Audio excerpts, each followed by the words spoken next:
Now students, the topic is polymorphism, overloading and overriding. Here you go for the next slide. So the way here the definition is for just for understanding the single action in different ways. Okay, single action in different ways. Let's suppose speaking, जैसे आप बोलते हैं, ठीक है, जब आप बोलते हैं तो हो सकता है आप सिर्फ एक ही लैंग्वेज बोल सकते हो, मगर कुछ लोग ऐसे होते होंगे जो अपने पास इतनी महारत रखते होंगे तो 3-4 लैंग्वेज बोल सकते होंगे, ठीक है, लिंग्विस्टिक होंगे वो अपनी लैंग्वेज में। तो इसका मतलब है उसके 2-3-4 लैंग्वेज आती होंगी, ठीक है। तो एक एक्शन है हमारा बोलना, मगर बोलने से क्या मतलब कि अगर हम चाहें तो कम्प्लीटली जो है अपनी लैंग्वेज मदर टंग में बोलें, या हम उससे डिफरेंट टाइप जो है डिफरेंट भी लैंग्वेज ही बोल सकते हैं, ठीक है। तो सिंगल एक्शन डिफरेंट वेज होते हैं उसको काम लेने के लिए। वेल हम बहुत ज़्यादा अंडरस्टैंड करते हैं चीज़ को। पॉलीमॉर्फिज्म का मतलब होता है कि हमारे पास पॉली मतलब मैनी, ठीक है, मैनी। मॉर्फिज्म का मतलब लिया जाता है फॉर्म, मतलब बहुत ज़्यादा किसी चीज़ के जो है वेज हों, तरीके हों या फॉर्म हो। हमारे पास 2 टाइप की पॉलीमॉर्फिज्म होती है जावा के अंदर। एक होती है स्टैटिक पॉलीमॉर्फिज्म, एक होती है डायनेमिक पॉलीमॉर्फिज्म, ठीक है, यहाँ पर लिखा हुआ है।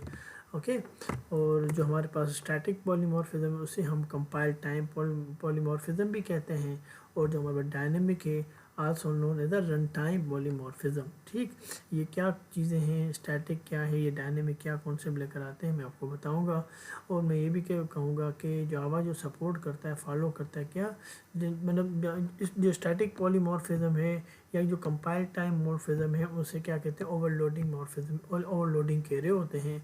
और इसी तरीके से रन टाइम हम उसे क्या कर रहे होते हैं, मेथड ओवरराइडिंग या ओवरराइडिंग, ठीक है, ये वर्ड जो लिखा है सिर्फ ओवरराइडिंग भी कहा जाता है। ठीक, तो हम इसको अंडरस्टैंड करने के लिए टू द आते हैं हमारे प्रोग्राम की तरफ, कि जैसे हमें इजीली अंडरस्टैंडेबल हो जाए कि बाय वर्डिंग से मतलब जो बन रहा है वो बन रहा है कि किसी चीज़ के बहुत सारे फॉर्म्स होंगे, ठीक है। फिर डेफिनेशन में नीचे सेम लेकर आऊँगा, जैसे आपको जब ये प्रोग्रामिंग बेस से समझ में आ जाए फिर इसको रीड करेंगे तो हो सकता है ज़्यादा आपके जो है सब्जेक्ट की ग्रिप हो। तो जैसे कि मैंने आपसे कहा है कि क्लास को बनाइए, तो क्लास को कैसे बनाते हैं आपको पता है, क्लास कीवर्ड लिखा जाता है, नाम हो गया, और उसके अंदर जो मेथड है वो किस तरह लिखेंगे आप आप बिल्कुल क्या करेंगे, एक जो है स्पीकिंग एक मेथड का नाम देंगे, ब्रैकेट्स देंगे, और कर्ली ब्रैकेट्स होंगी, ये एक शो है करेगा किस चीज़ को, एक मेथड को, ठीक है। रिटर्न टाइप हमने लिखा है, हम उसको आहिस्ता सा बढ़ते जाते हैं, करते जाएंगे। वेल, तो यहाँ पर हमने देखा कि हमने 2 नाम लिखे हैं सेम टाइप के, ठीक है। देखिए यहाँ पे स्पीकिंग है, यहाँ पर भी स्पीकिंग है, ठीक।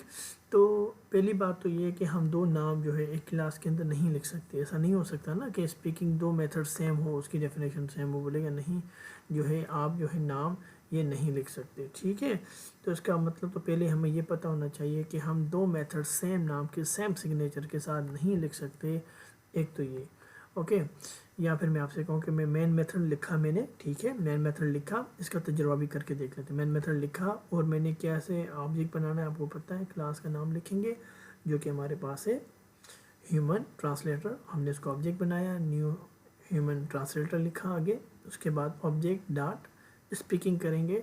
तो अब आप बताएं मुझे कौन सा मेथड चलेगा, यहाँ मैंने रिटर्न टाइप देना है, मैं आपको समझाऊंगा, मगर अभी सिर्फ अंडरस्टैंडिंग कर ले के लिए मैं बताना चाह रहा हूँ कि ऑब्जेक्ट डॉट स्पीकिंग लिखें तो कौन सा मेथड जो है वो चलेगा, कोई नहीं चल पाया, क्योंकि एरर आएगा कि भाई ये 2 आपने सेम क्यों लिखे हैं, ये कन्फ्यूजन पैदा क्रिएट करेगा, इसलिए शुरू में ही हमें एरर दे देगा, ठीक है। वेल, तो इसी तरीका 2 बार भी लिखेंगे तो भी कोई मकसद नहीं रहेगा, क्योंकि ऐसा नहीं होगा कि ये पहले वाला इसको कॉल करेगा दूसरा वाला इसको कॉल करेगा, तो ये कॉन्सेप्ट जो होगा बिल्कुल ही रॉन्ग हो जाएगा। पहली बात तो हमें 2 नियम नहीं रखने, ठीक। उसके बाद हम इससे जो है हम क्या चेंजिंग लेकर आए, हम जो सिंपल से जो चेंजिंग लेकर आएंगे, क्या करें, हम इसके आर्ग्यूमेंट चेंज कर देंगे। अगर हम इसके आर्ग्यूमेंट चेंज कर देंगे, हालांकि नाम डिफरेंट है, आप देखें नाम सेम है, सिर्फ आर्ग्यूमेंट डिफरेंट होने से ये डिफरेंट जो है कहलाएगा, कॉन्सेप्ट डिफरेंट कहलाएगा। जैसे कि मैं आपको बता रहा हूँ, अभी हमने एक आर्गूमेंट लिखना चाहे तो एक जो है यहाँ पर देखो मैंने कितने पैरामीटर दिए हैं, सिर्फ एक पैरामीटर दिया है, तो मैं एक पैरामीटर दूंगा, ठीक है। उसके बाद कॉमा लगा के दूसरा पैरामीटर भी दे सकता हूँ, तो यहाँ पर मैंने पैरामीटर दे दिए 2, ठीक है। तो अब भले नाम सेम हो मगर पैरामीटर डिफरेंट होने की वजह से ये दूसरा एक्ट करेगा, ये दूसरा एक्ट करेगा, ठीक। तो अब हमें एक चीज़ और पता चल गई, नाम सेम हो मगर जो ब्रैकेट्स हम नॉन पैरामीटराइज या पैरामीटराइज करने से भी वो डिफरेंट जो है रिएक्शन, वो डिफरेंट जो है बिहेव करते हैं और हमें कोई एरर नहीं आता। ठीक है, तो पहले तो हमें ये समझ में आ गया कि पैरामीटर्स हमने दे दिए। उसके बाद हम क्या करते हैं, हम जो है उसके बाद कुछ ना कुछ एसओपी के अंदर लिखते हैं। ठीक है, क्योंकि मैं चाहता हूँ कि ये मैं एक मेथड बनाया तो कुछ ना कुछ उसके अंदर लिखा जाए। तो मैंने सिस्टम आउट डॉट प्रिंटलन लिख लिया, इसी तरीके से मैंने ऊपर भी लिख लिया। ठीक है, सिस्टम आउट डॉट प्रिंटलन। उसके बाद जो है मैंने उसके अंदर लिखा आई कैन स्पीक इंग्लिश। ठीक है, मैंने पहले मेथड के अंदर लिखा है आई कैन स्पीक इंग्लिश, और इस तरीके से मैंने रिटर्न टाइप भी दिया। ठीक है, रिटर्न जो है क्या रिटर्न करेगा, मैं कोटेशन साइन दे, क्योंकि स्ट्रिंग टाइप की डेटा रिटर्न करनी है तो मैंने स्ट्रिंग दे दी यहाँ से। इसी तरीके से मैंने इस वाले को भी क्या करूँगा, कोई रिटर्न चीज़ दूंगा। ठीक है, रिटर्न टाइप बनाऊंगा और रिटर्न में मुझे कोई ना कोई स्ट्रिंग टाइप की डेटा, स्ट्रिंग टाइप का वेरिएबल या वैल्यू ऑपरेशन कुछ यहाँ पर शो करना पड़ेगा। मैंने ये कर दिया। उसके बाद जो है ये मेरे पास, उसके बाद मैं क्या करूँ, उसके बाद आपको पता है अगर ये मैं इस तरह रन करूँगा तो यहाँ एरर आ जाएगा, बोलेगा, मतलब एरर तो नहीं आएगा, यहाँ क्या करेगा, यहाँ पर जो है आप मुझे बता सकते हैं जो आउटपुट क्या आएगा। आउटपुट मेरे पास आएगा सिर्फ और सिर्फ आई कैन स्पीक इंग्लिश। दूसरी बार भी आएगा आई कैन स्पीक इंग्लिश। ऐसा ही होगा ना, जब ये मेथड कॉल करेंगे तो कंपाइलर इसकी तरफ चला जाएगा, कंपाइलर बोलेगा ये डिफाइन कर रहा है इस चीज़ को, तो उसके अंदर आ जाएगा लिखा हुआ है आई कैन स्पीक इंग्लिश, ये स्क्रीन पर मुझे दिखा देगा, सिंपल। ठीक है, तो उम्मीद करता हूँ यहाँ तक तो आपको समझ में आ गया होगा कि कोड क्या कहना चाह रहा है। उसके बाद जो है मुझे अब दूसरा, ये तो मैं सही समझ में आ गया, मैं दूसरे की सिग्नेचर को चेंज कर रहा हूँ। ठीक है, यहाँ से मैं आर्गूमेंट्स दे रहा हूँ और आर्गूमेंट में क्या दिया जाता है, वैल्यू दी जाती है। तो मैं वैल्यू क्या दे रहा हूँ, मैंने कोटेशन में लिखा। तो आपको पता है दो टाइप की कोटेशन देनी पड़ेगी ना, दो कोटेशन देनी पड़ेंगी, एक ये कोटेशन, एक से कोटेशन, क्योंकि यहाँ पर दो बार स्ट्रिंग को रिप्रेजेंट किया जा रहा है। तो एक में सिंधी लिखा, एक में उर्दू लिख लिया मैंने। ठीक है, तो उसके बाद क्या होगा, उसके बाद थोड़ा सा मैं इसको भी अपडेट कर दूँ अगर आप बुरा ना माने। ठीक है, तो तो ये आपको समझ में आ गया कि ये किस तरीके से काम करेगा। ठीक है, यहाँ जैसे मैंने ये पास करवा दिया, ये यहाँ पर जाएगा आई कैन स्पीक, और जो लैंग्वेज 1 है वो क्या है हमारे पास, सिंधी, एंड मैंने दे दिया। उसके बाद लिखा है लैंग्वेज 2, ठीक है, द वेरिएबल, तो वो हो जाएगा उर्दू। तो लिखा आएगा मेरे पास I can speak English, I can speak क्या आएगा, सिंधी एंड उर्दू। ठीक है, तो उम्मीद करता हूँ ये कॉन्सेप्ट आपको समझ में आ गया होगा कि अब हमने क्या किया है। अब आपको जो है मेजर कॉन्सेप्ट ये था कि हम जो है सेम नेम लिख सकते हैं मगर डिफरेंट पैरामीटर देंगे। ठीक है, एक ही क्लास में होते हुए, एक ही क्लास है ना होम, एक ही क्लास है हमारे पास। अगर हम एक क्लास में हैं और हमने एक मेथड लिखा है स्पीकिंग, दूसरा भी हमने स्पीकिंग लिखा और सिर्फ चेंज हमने किया है पैरामीटर्स के अंदर, तो इस कॉन्सेप्ट को कहा जाता है ओवरलोडिंग। क्या कहा जाता है, ओवरलोडिंग। तो जो पॉलीमॉर्फिज्म का हमारा पहला पॉइंट था कि भाई स्टैटिक पॉलीमॉर्फिज्म या हम कहते हैं जो है कंपाइल टाइम पॉलीमॉर्फिज्म। ठीक है, तो वो कॉन्सेप्ट क्या कहलाता है, ऐसा हमारे असल में जो है हमारे पास सेम मेथड नेम हो। ठीक है, सेम मेथड के नाम हो मगर पैरामीटर्स चेंज हो। ठीक है, उसी कॉन्सेप्ट को कहा जाता है ओवरलोडिंग। ठीक, और हमारे पास नॉर्मली क्या होता है, ओवरलोडिंग एक ही क्लास के अंदर भी की जा सकती है और 2 3 4 क्लासेस भी की जा सकती हैं। वैसे क्या मुराद मैं आपको समझाऊंगा, तो यहाँ तक आपको समझ में आ गया होगा कि एक ही क्लास में रहते हुए हम बहुत सारे सेम मेथड लिख रहे हैं मगर चेंजिंग जो कर रहे हैं वो पैरामीटर्स के अंदर कर रहे हैं। उससे जो कॉन्सेप्ट हमारे पास आ रहा है वो आ रहा है ओवरलोडिंग का। ठीक है, दूसरा एग्जांपल भी सेम वही है। ठीक है, हमने सिंपल क्लास लिए, क्लास बनाई और वहाँ पर मैंने स्ट्रिंग लिया था, यह मैंने क्लियर कर दिया। ठीक है, तो उम्मीद करता हूँ ये भी आपको समझ आ जाएगा। ठीक अब यहाँ मैंने क्या किया, यहाँ पे आपको समझाना चाह रहा हूँ। यहाँ मैंने एक क्लास बनाई स्टार्टिंग, ठीक, और एंड कर दिया, यहाँ पर लास्ट वाले को एंड कर दिया। अब ये एक सेपरेट क्लास है, ये एक सेपरेट क्लास है। ठीक है, तो टोटल कितनी क्लास है, 2 क्लास है। ठीक है, तो ये हमारी क्लास है जिसमें क्या हो रही है, ओवरलोडिंग हो रही है। देख रहे हैं ना, सेम पैरामीटर, सेम जो है मेथड का नाम है मगर पैरामीटर्स मैंने चेंज कर दिए। ठीक है, यहाँ 3 है, यहाँ 2 दे दिए। ठीक है, तो कहने का मकसद यहाँ पर भी क्या हो रहा है, कॉन्सेप्ट हमारा ओवरलोडिंग का। ठीक, ओके, तो ये थर्ड जो क्लास है हमारे पास वो क्या कर रही है, वो जो है उसको यूज़ कर रही है। ठीक है ना, उसका ऑब्जेक्ट कॉल कर रही है और इसी तरीके से उसको यूज़ कर रही है, इम्प्लीमेंट कर रही है। ठीक, तो यहाँ पर भी ये कॉन्सेप्ट चलाया जा सकता है इस तरीके से भी। तो अभी सिर्फ हमने एक क्लास बनाई, दूसरी क्लास में उसे इम्प्लीमेंट किया। पहले हमने क्या किया था, हमने जो कम्प्लीटली एक ही क्लास में उसको मेथड भी बनाए थे और इम्प्लीमेंट भी एक ही क्लास में किया था। ठीक, तो अब हम दूसरी बार अब हम ठीक है। तो अब हमारे पास जो है कॉन्सेप्ट क्लियर हो गया एक चीज़ का कि अगर आप चाहें तो एक ही क्लास के अंदर बनाएं, ठीक है। आप चाहें तो दूसरी क्लास बनाएं, उसके अंदर मेथड्स को डिफरेंट टाइप्स पैरामीटर पास करें, ठीक है। तो जो हमारे पास दूसरी क्लास होगी वो उसको भले इम्प्लीमेंट करें। इस कॉन्सेप्ट में भी ओवरलोडिंग जा रहा है, सही, ठीक है। नॉर्मली क्या होता है जब पॉलीमॉर्फिज्म कर रहे होते हैं हम, तो हम डिफरेंट क्लासेस को बना रहे होते हैं, क्योंकि क्लासेस के अंदर बहुत सारा काम हो रहा होता है, ठीक, क्योंकि उसके अंदर बहुत सारे मेंबर्स होते हैं। तो जब हम एक क्लास बनाते हैं तो एक हद तक तो हम उस पर काम कर सकते हैं, मगर जब कोड बड़ा बनता जाएगा और हर चीज़ हम एक ही क्लास के अंदर रखेंगे तो कन्फ्यूजन पैदा होती जाएगी, ठीक है। इसलिए हम डिफरेंट क्या कहते हैं क्लासेस बनाते हैं। तो यहाँ पर तो हमें समझ में बस आ जाए कि ओवरलोडिंग को पहले कैसे किया जाता है एक क्लास के अंदर और दो क्लासेस के अंदर, ठीक। तो उसके बाद हमारे पास कॉन्सेप्ट आता है कि हम कितनी और क्लासेस बनाएं और वो भी हमारे पास ओवरलोडिंग के कॉन्सेप्ट में डाइजेस्ट हो जाए, मन क्रैप कर लें, हम उसको समझ लें। तो मैं कह रहा हूँ कि अब हम एक और क्लास बनाते हैं जिसका नाम रखते हैं क्लास चाइनीज़ ट्रांसलेटर, और हमने एक मेथड बना दिया जिसका नाम है स्पीकिंग, ठीक है। इसी तरीके से मैं एक और क्लास बना रहा हूँ जिसका नाम है इंग्लिश ट्रांसलेटर। आप देख रहे हैं यहाँ पे इंग्लिश ट्रांसलेटर, और उसके अंदर भी एक मेथड है सेम सिग्नेचर के साथ स्पीकिंग, ठीक है। और अगर मैं चाहूँ तो उसको चेंज कर सकता हूँ, यहाँ पर स्ट्रिंग लैंग्वेज 1 भी दे सकता हूँ, ठीक है। तो एक बात है कि ये कोई फ़र्क नहीं पड़ेगा, क्योंकि आप एक चीज़ और नोट करें, क्योंकि ये सेपरेट क्लास है, ठीक है। यहाँ पर सेम नाम होने से कोई एरर नहीं आएगा, क्योंकि ये क्लास ही अलग है, ये क्लास ही अलग है। ये कंपाइलर ये नहीं कहेगा कि ये स्पीकिंग यहाँ क्यों डिफ़ाइन किया, यहाँ क्यों डिफ़ाइन किया है, क्योंकि ये इसकी लिमिट है। तो ये इसी के अंदर ही समझा जाएगा, इसकी जो जान पहचान इसी अंदर ही है, ये बाहर नहीं जाना जाएगा। इसी तरह की इसकी भी जान पहचान जो ये जो इसको जानता है वो इसी के अंदर ही ब्लॉक को जानता है, बाहर इसकी कोई वैल्यू नहीं, बाहर कोई किसी को नहीं पता कि चाइनीज़ ट्रांसलेटर के पास भी स्पीकिंग का मेथड है। बात समझ में आ रही है?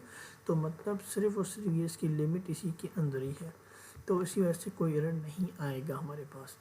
इसी तरीके से मैं चाहूँ तो उसकी जो पैरामीटर्स को भी चेंज करूँ तब भी कोई फ़र्क नहीं पड़ेगा, दोनों को सेम कर दूँ तब भी कोई फ़र्क नहीं पड़ेगा, ठीक है।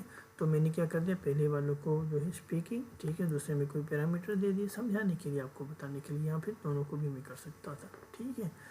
ठीक, या मैं एक और काम करता हूँ कि अगर मैंने ऐसे किया एक क्लास के अंदर दोनों स्पीकिंग लिखा, दोनों के जो पैरामीटर सेम रखे, तो एरर आ जाएगा, ठीक है। तो एरर आएगा, बोले आप एक क्लास के अंदर ऑलरेडी डिफाइन कर चुके हैं, ये आप दूसरी बार नहीं कर सकते, ठीक है।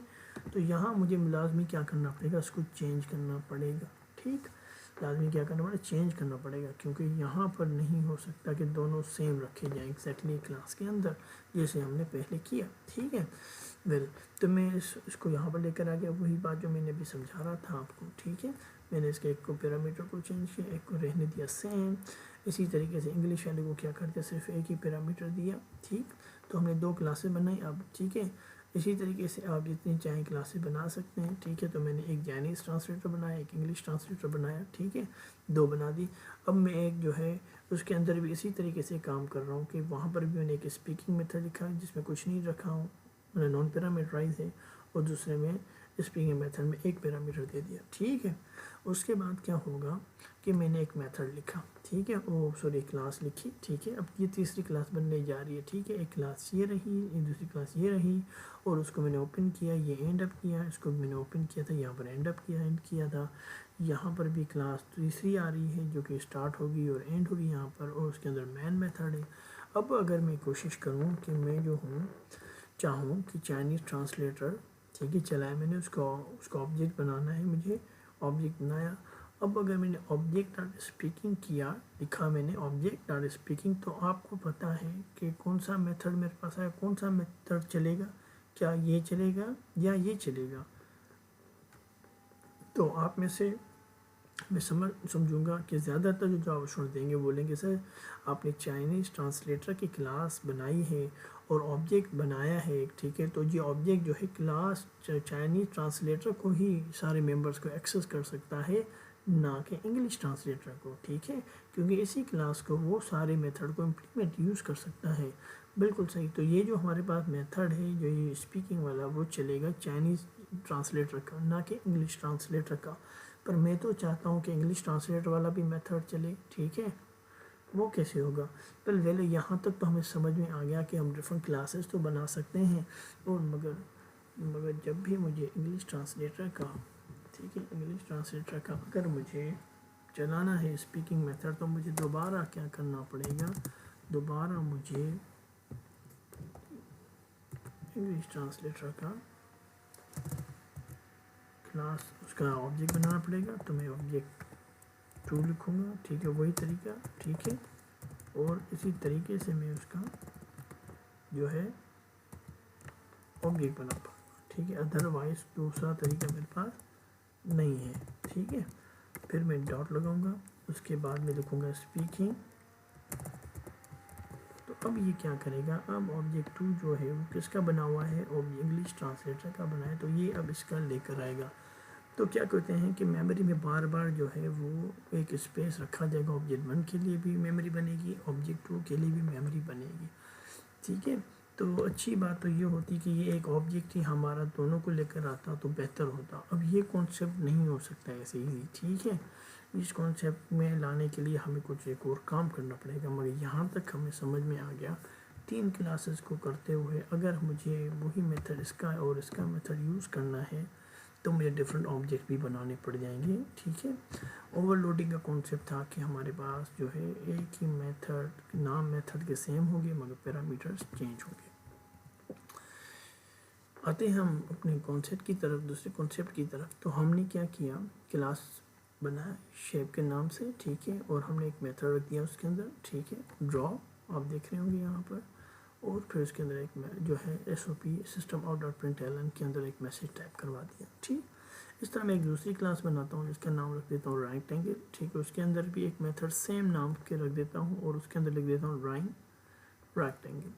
तीसरा भी मैं बना देता हूँ क्लास सर्किल, ठीक है। और जो है हमारे पास ड्रॉ मेथड सेम लिखा मैंने दोबारा, और जो है एक SOP के अंदर सिस्टम आउट डॉट प्रिंटलन के अंदर एक और मैसेज कर दिया ड्राइंग सर्किल सॉरी। उसके बाद एक और मैंने क्लास बनाई ट्राइंगल, ठीक है। सेम तरीके से मैंने वही एक और सेम मेथड का नाम लिखा और लिख दिया सिस्टम आउट डॉट प्रिंटलन के अंदर ड्राइंग ट्राइंगल, ठीक है। अब मैं चौथा देखें 3 4, अब मैं 5वां भी क्लास बना रहा हूँ, ठीक है। मेन मेथड भी उसके अंदर डिक्लेयर कर शो कर रहा हूँ। उसके बाद जो है मैंने यहाँ पर लिखा ऑब्जेक्ट बनाया, ठीक है, किसका? शेप का, ठीक है। शेप क्लास का मैंने ऑब्जेक्ट बनाया और मैंने लिखा ऑब्जेक्ट डॉट ड्रॉ। क्या लिखा मैंने? Object dot draw. तो आप मुझे बताएंगे कि सर, मैं आपसे अगर पूछूं कि कौन सा शेप, कौन सा ड्रॉ जो है मेथड चलेगा, तो आप मुझे बिल्कुल यही कहेंगे कि सर जो शेप का मेथड ही, जो मेथड है शेप के अंदर जो मेथड है ड्रॉ, वही चलेगा, बाकी नहीं चलेंगे, क्योंकि आपने जो ऑब्जेक्ट बनाया है वो शेप क्लास का बनाया है, सिंपल, ठीक। मैं चाहता था इसी शेप, इसी ऑब्जेक्ट के ज़रिए मैं दूसरों को कॉल करता, तो वो कैसे पॉसिबल है? वो पॉसिबल तभी हो सकता है, एक तो मुझे क्या करना पड़ेगा, मुझे हर, जैसे ये क्लास है ना रेक्टेंगल, ये जो रेक्टेंगल क्लास है उसके बाद मैं लिखूँ एक्सटेंड और कर दूँ शेप्स। क्या लिख दूँ? एक्सटेंड्स और लिख दूँ शेप। तो ये क्या करते हैं, मैंने आपको इनहेरिटेंस का कॉन्सेप्ट ऑलरेडी दे दिया है कि ये शेप जो है क्लास के जो मेथड हैं, मेंबर्स हैं, वो भी अपने पास यूज़ कर सकता है। मतलब रेक्टेंगल क्लास एक्सटेंड की वजह से क्या कर सकता है, शेप क्लास के अंदर जो भी मेथड्स पड़े हैं या मेंबर्स पड़े हैं सबको इस्तेमाल कर सकता है, ठीक है। इसी तरीके से मैंने सर्किल और ट्रायंगल को भी दे दिया। मैंने क्या कहा? मैंने कहा कि जो मैंने पहले क्लास बनाई थी शेप, ठीक है, उसके बाद जो दूसरी क्लास बनाई थी तो मैंने दूसरी क्लास को कहा कि आप एक्सटेंड करें, जो भी शेप क्लास के पास मेंबर्स हैं उसको भी आपको परमिशन है कि आप एक्सेस कर पाएंगे एक्सटेंड से सॉरी। उसके बाद हमारे पास सर्किल भी एक्सटेंड करेगा, इस तरह ट्राइंगल भी इसको एक्सटेंड्स करेगा, ठीक है। अब जो हमारे पास हमने जैसे कि मेन मेथड बनाया, जो 5वीं क्लास बनाई थी उसके अंदर मैं क्या करूँगा, शेप का ऑब्जेक्ट बनाया, ठीक है। आप इस तरह भी कर सकते हैं, शेप का पहले इस तरह डिक्लेयर कर दें, ठीक है। उसके बाद s equal to new rectangle करेंगे, तब भी ये ही वैसे ही काम करेगा जैसे इस हम पहले करते आए थे, बिल्कुल इसी तरीके से, ठीक है। तो ऐसा ना आप समझें कि ये गलत है, ठीक। तो हमने क्या किया, एस डॉट ड्रॉ करेंगे तो मेरा फ़र्क पेरा क्या था, अब देखो मैंने क्या लिखा है, एस न्यू रेक्टेंगल, ठीक है। हालांकि मैंने ऑब्जेक्ट किसका बनाया है, शेप क्लास का, मगर यहाँ पर क्या पास करवा रहा हूँ, न्यू रेक्टेंगल। तो क्या होगा, जैसे ही मैं एस डॉट ड्रॉ लिखूँगा तो क्या होगा, ये मेथड लेकर आएगा किसका, रेक्टेंगल क्लास का, ठीक है। क्या करेगा, रेक्टेंगल क्लास का ड्रॉ लेकर आ जाएगा, क्योंकि इसे पता है कि एक्सटेंड किया गया है, तो ये अब कोशिश कर सकता है, अब ये कैन एक्सेस कर सकता है। ये हालांकि ये ऑब्जेक्ट किसका बनाया गया, शेप क्लास का बनाया गया, तो हालांकि इसको क्या करना चाहिए था, शेप क्लास का ही डेटा लेकर आना चाहिए था, मगर नहीं, क्योंकि यहाँ आपने न्यू रेक्टेंगल कर दिया। उससे क्या हो गया कि ये हमारे पास जो है वो क्या कर लेकर आ रहा है, रेक्टेंगल का ड्रॉ लेकर आ रहा है, ठीक है। तो यहाँ आप एक और चीज़ देख रहे होंगे कि हमने ये तभी पॉसिबल हो पाया जब हमारे पास इनहेरिटेंस हुआ, ठीक है ना, एक्सटेंड कीवर्ड जो यूज़ किया गया। तो इस कॉन्सेप्ट में हम क्या कर रहे हैं, हमने जो मेथड है वो सेम लिखे हैं, ऐसा ही है ना, सेम है ना, पैरामीटर भी सेम है और मेथड भी सेम है। तो ऐसा कॉन्सेप्ट जहाँ पर मेथड सेम हो और उसके पैरामीटर भी सेम रहें, हम इस कॉन्सेप्ट को कहते हैं ओवरराइडिंग। क्या कहते हैं, ओवरराइडिंग, ठीक है। तो ओवरराइडिंग तभी पॉसिबल है जब हमारे पास इनहेरिटेंस में, ठीक है ना, तभी पॉसिबल हो रही है ना, तभी तो उसके फीचर्स लेकर आएगा, तभी तो सेम मेथड इस्तेमाल कर पाएगा। अदरवाइज एक क्लास के अंदर तो सेम मेथड नहीं लिख सकते। तो इसका मतलब है हमें ओवरराइडिंग के लिए इनहेरिटेंस का कॉन्सेप्ट को फॉलो करना पड़ता है, ठीक है। इसी तरह एस डॉट ड्रॉ लिखा मैंने, फिर मैंने एस वही मेथड वही ऑब्जेक्ट लिखा, फिर मैंने न्यू सर्किल कर दिया। तो क्या हुआ, वो रन टाइम पे, मतलब जो है रन टाइम पे जो है उसको कोई ना कोई पूरी की पूरी कॉपी इसको दे देगा, ठीक है। हालांकि इसके पास कॉपी किसकी पड़ी हुई, इसके पास कॉपी तो पड़ी होती शेप की, ठीक है, सही होता ना। मगर जैसे ही ये रन होगा, जैसे ही ये कंपाइल होगा, ठीक है, फिर रन होगा, क्या होगा कि इसके पास जो है, इसके पास रन टाइम पे क्या होगा, पूरी की पूरी कॉपी, मतलब पूरी की पूरी जो है वो कहेंगे क्लास इसके पास आ जाएगा, ठीक है, इसके पास। तो एस ने लिख दिया ड्रॉ, तो अब ये जो है ड्रॉ किसका चलेगा, रेक्टेंगल का चलेगा। फिर हमने कहा कि न्यू सर्किल, अब उसकी कॉपी इसके पास हो जाएगी उसी मेमोरी के अंदर, और क्या करेगा ये एस डॉट ड्रॉ, ठीक है, ड्रॉ वाला मेथड चल जाएगा। मगर ये ड्रॉ वाला मेथड किसका है, ये सर्किल का है, ठीक है। तो ये सर्किल वाला ड्रॉ दिखा देगा, वो वाला मैसेज दिखा देगा। इसी तरीके से हमारे पास ट्राइंगल है तो ट्राइंगल दिखा देगा। तो यहाँ तक हमें यहाँ तक समझ आ गया कि उम्मीद करता हूँ कि ड्रॉ हमारा जो है वो सेम है, ठीक है, और यहाँ पर भी सेम है, यहाँ पर भी सेम है, ठीक है, ये रहा, यहाँ पर भी सेम है। तो वो कॉन्सेप्ट ये लेकर आ रहा है कि न मेथड सेम होना चाहिए, उसके पैरामीटर सेम होंगे, ठीक है, तो वो ओवरराइडिंग कहलाएगा। इस तरह मैंने एक यहाँ पर एक और मेथड, एक और क्लास रिप्रेजेंट की है, ठीक है, जो कि क्या कर रही है, जो कि ओवर। अब मुझे आप बताएंगे कि इसका जवाब क्या है, ठीक है। थोड़ा सा सोचिए जैसे मैं आपका आंसर बता पाऊँ। मिसाल तौर यहाँ क्या हो रहा है, क्लास बाइक, ठीक है, बनाई हमने, उसके अंदर जो है क्या कर दिया, डेटा टाइप बनाया, ठीक है, डेटा टाइप को कहीं ना कोई वैल्यू दे दी, ठीक। डेटा टाइप के वेरिएबल का नाम स्पीड लिमिट। दूसरा मैंने जो बनाया क्लास, उसी के अंदर मेन मेथड भी है, बाइक ऑब्जेक्ट बनाया, न्यू होंडा लिखा मैंने, ठीक है, और उसके बाद ऑब्जेक्ट डॉट स्पीड लिमिट कर दी, ठीक। तो जवाब क्या आएगा, ऑब्जेक्ट डॉट स्पीड लिमिट। तो ये किसका मेथड पड़ा हुआ है, होंडा का, ऐसा ही ना, इसका ही है ना, ठीक है। तो डॉट स्पीड लिमिट, तो क्या करेगा ये, तो ये जवाब क्या होना चाहिए। अगर आपका जवाब 150 है तो आप गलत हैं, जवाब है 90, ठीक है, जवाब क्या है 90 सॉरी। तो यहाँ पर हमारे को मुझे जो बताना है आपको सॉरी, ओवरराइडिंग का ये कह रहा है कि रन टाइम पॉलीमॉर्फिज्म, ठीक है, जो कि हमारे ओवरराइडिंग के नॉट बी अचीव नहीं होगी, हासिल नहीं होगी, किसके लिए, डेटा मेंबर्स के लिए, ठीक है। ये हमारे पास डेटा मेंबर कहलाते हैं, या हम इसको एट्रीब्यूट कहते हैं, ठीक है।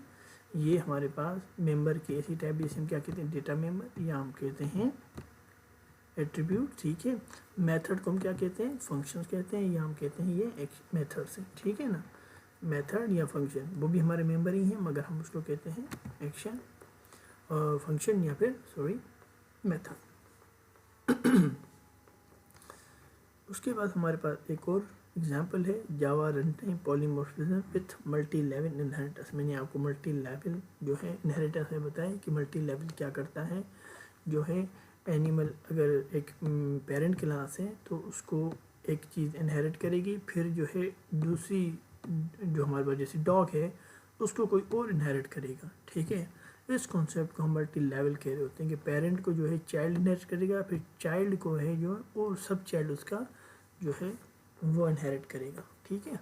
जैसे आपके परदादा हैं उनको इनहेरिट करते हैं आपके वालिद, ठीक है, आपके वालिद को इनहेरिट करते हैं आप, ठीक है। और अल्लाह ताला जब आपको बच्चे देगा तो वो इनहेरिट होंगे, जो भी आपके फीचर्स होंगे शायद उसमें उनमें भी कुछ फीचर्स होंगे, ठीक है। तो इस तरह ये मल्टी लेवल इनहेरिटेंस कहलाती है।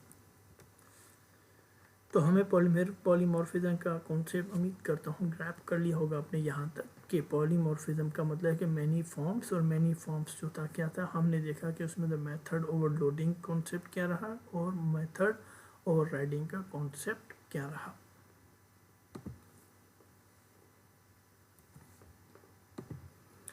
तो हमारे पास ये प्रोग्राम जो है ये कहलाएगा जावा रन टाइम, ठीक है, पॉलीमॉर्फिज्म विद हायरार्चिकल इनहेरिटेंस। हायरार्चिकल इनहेरिटेंस का मैंने कॉन्सेप्ट दिया था आपको जब मैंने इनहेरिटेंस पढ़ाया था आपको, तो वहाँ पर मैंने बताया था कि हायरार्चिकल इनहेरिटेंस क्या करता है, हमारे पास पेरेंट क्लास होती है, उसको चाइल्ड क्लास जो है वो एक्सटेंड करती है, और फिर दूसरी एक चाइल्ड क्लास होती है जो भी इनहेरिट करती है इस पेरेंट क्लास को। इस कॉन्सेप्ट को हम कहते हैं हायरार्चिकल, ठीक है। तो ये हमने यहाँ पर मेंशन कर दिया, मैं इसे कॉपी कर देता हूँ अगेन, जिससे ये चीज़ आपको समझ आ जाए कि ये टॉपिक कौन सा है, ठीक है। उसके बाद मैंने मेन मेथड बनाया और इसी तरीके से फिर मैंने उसको यूज़ किया, ठीक है ना। इसको ओवरराइडिंग जो है एनिमल साउंड यहाँ पर भी है, एनिमल साउंड यहाँ पर भी है, एनिमल साउंड यहाँ पर भी है, ठीक है। और इसी तरीके से मैंने जो है वो ओवरराइडिंग यहाँ पर यूज़ किया, ठीक। उम्मीद करता हूँ बेटा यहाँ तक आपको कॉन्सेप्ट समझ में आ गया होगा। अपना ख्याल रखिएगा, अल्लाह हाफिज़।